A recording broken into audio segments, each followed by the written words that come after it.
सुवर्णपुर जिला सोबळया पुलिस बर्बरतार सबु सीमा टपी जाइछि जहाँकि बिना कारण रे जने युवक को थाना को डकाई एमिति माड़ मारिछंती जे एबे युवक जनक चालिबा कि बसिबा अवस्था रे नाहंती।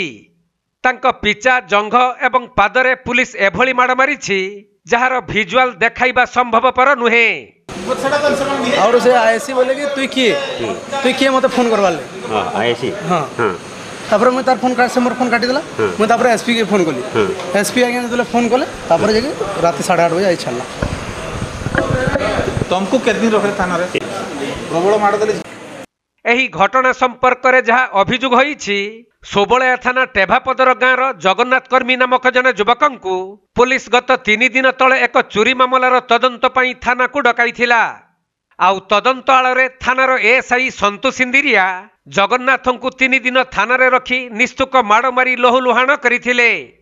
तबे उक्त चोरी मामलारे जगन्नाथंक कौनसी संपृक्ति नथिबा कहिथिले भी एएसआई तांकर कौनसी कथा न शुणी प्रहार उपरे प्रहार करिथिले। जोंथिरे से अति गुरुतर होई पड़िथिबार तांको परिवार लोक माने जानिबाकु पाई तांको पई मेडिसिन नै जाइथिले भी पुलिस सेमानकु से सुजोग देई नथिला। ओलटी जगन्नाथंक परिवार वर्गंकु धमक चमक देइथिबा मध्य अभियोग होईछि। तेणु शेषरे परिवार लोक माने सोनपुर एसपी को फोन जुगे जणाइबा परे एसपी निर्देश रे जगन्नाथंकु छाड़ी देइछि सोबळया पुलिस। परे पुलिस माड़े लहुलुहाण होइथिबा जगन्नाथंकु परिवार लोक माने वीर महाराजपुर डाक्तरखाना को आनी चिकित्सा करिसंती। सेपटे एही घटना को नहीं प्रश्न उठिछि जे जदि जगन्नाथ प्रकृत रे कोनोसी चोरी केस रे संपृक्त थिले ताहले पुलिस काहे कि तांकु जेल हाजत को न पठाई 3 दिन थाना रे अटक रखी शारीरिक और मानसिक जंत्रणा देइथिला।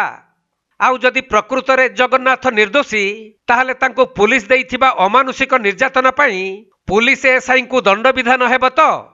तेणु एबे जिला पुलिस मुखिया एही घटनार तदंत करी दोषी पुलिस विरुद्ध रे कड़ा कार्यानुष्ठान नेबाकू जगन्नाथ एवं तांको परिवार लोक माने दाबी करिसंती।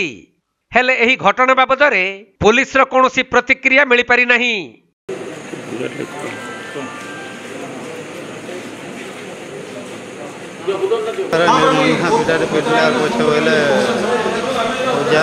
सुवर्णपुर जिला प्रतिनिधि पीताम्बर महापात्रଙ୍କ रिपोर्ट कोणार्क लाइव।